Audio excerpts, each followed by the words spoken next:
Павлодар облысының жоғарғы оқу орындарында қазіргі сәтте 121 шет ел азаматтары білім алуда.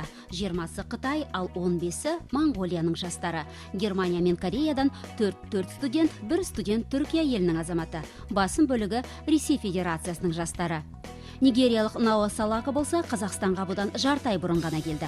Павлодар мемлекеттік университетінің металлургия, машина жасау және транспорт факультетінде келер оқу жылынан бастап дәріс алатын болады. Әзірге арнайы курстарда қазақ және орыс тілдерін үйренуге ниетті. Кейін тіпті магистратураны Астана қаласында жалғастырғысы келетінін айтады.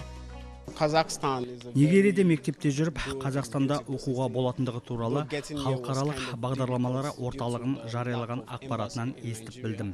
Қызығушылық таныттым. Сөйтіп алдыма мақсат қойдым.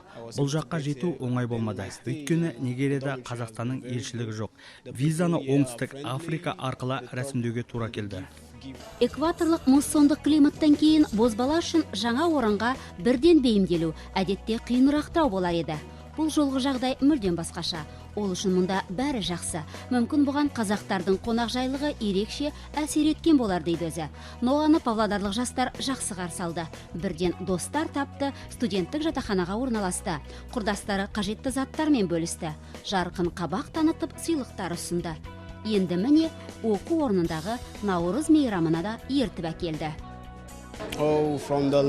Әзірге Павлодарда толық аралап болған жоқпын. Қазақстанның мәдениеті туралы әлі де аз білемін. Алдағы уақытта бұл туралы міндетті түрде білімімді кеңейтетін боламын. Ал Наурыз мейрам туралы Қазақстанға келмес бұрын оқып таныстым. Міне маған қазақтың ұлттық киімін сыйлады, өте ұнады. Шапанның өрнектері әдемі екен. Білесіздер, біздің жақтың ауа райы мен бұл жақтың ауа райында айырмашылығы жер мен көктей. Мына шапанды киіп алып, енді жаурамайтын болдым. Қазақтың ұлттық тағамдарынан дәм татқан шетелдік азамат таңданысын жасыра алмады. Бауырсақты да, бешбармақты да жеп көрдім. Дәмі тіл үйреді. Бешбармаққа ұқсас тағам Нигерияда да бар. Сондықтан да болар маған өте ұнады.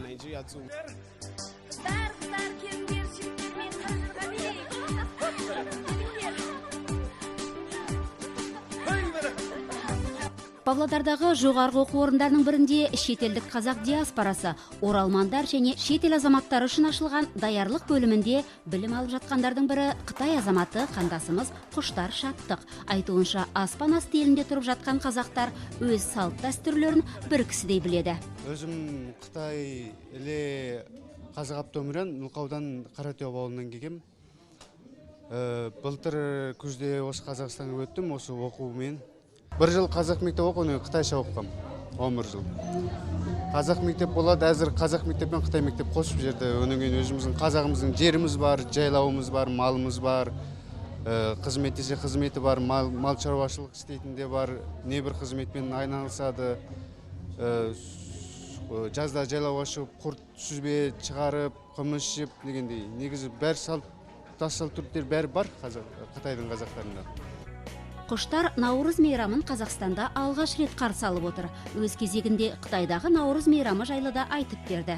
Қытайда Наурызда негізі 3 айның 15-нен басталып кетеді негізі. Енді 3 айның 20-21-лері үлкен жиналып бір тойлайды. Сол кезде мал сойылады, көже жасайды. Биыл бірінші рет енді Қазақстанда Наурыз тойлап отырған. Мен де өте қуаныштамын.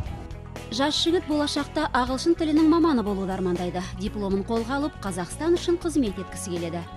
Қазақпыз ғой енді. Қазаққа оралып, қазақтың өзіміздің қазағымыздың жерінде жұмыс істеп, әке-шешемді ертіп келіп осы жерде жасасам, әке-шешем қалған өмір осы жерде деп ойлаймын. Моңғолияның бай өлкө аймағынан Қазақстанға білім қуып келген жастардың бірі Айтолқын Тілеухан. Болашақ ұстаз қазақтың ескі әуендерін бойына сіңіріп өскен екен.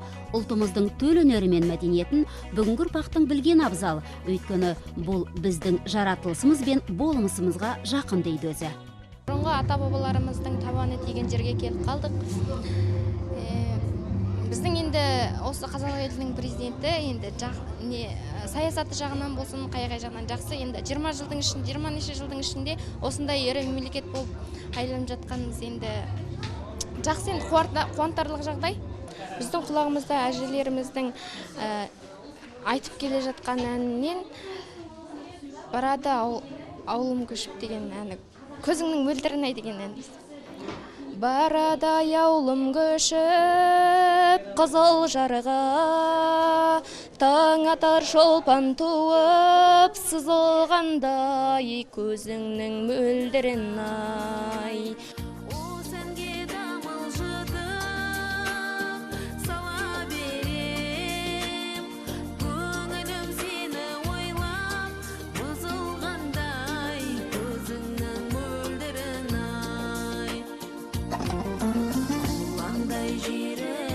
Қазақ елін негізі жақсы көремін өзім. Бұрыннан осы кішкентай кезімнен бастап осы елге енді келуді армандап, сосын арманым осы орындалып, дамығаны жағынан болсын, қай жағынан болсын Қазақстан жақсы. Бұл жерден достар таптық. Көп енді достарымыз. Мақсатым жоғары оқуына түсіп, өзімнің мамандығымды игеріп, осы елдің, өз еліміздің азаматтарына енді жақсы білім беру негізі.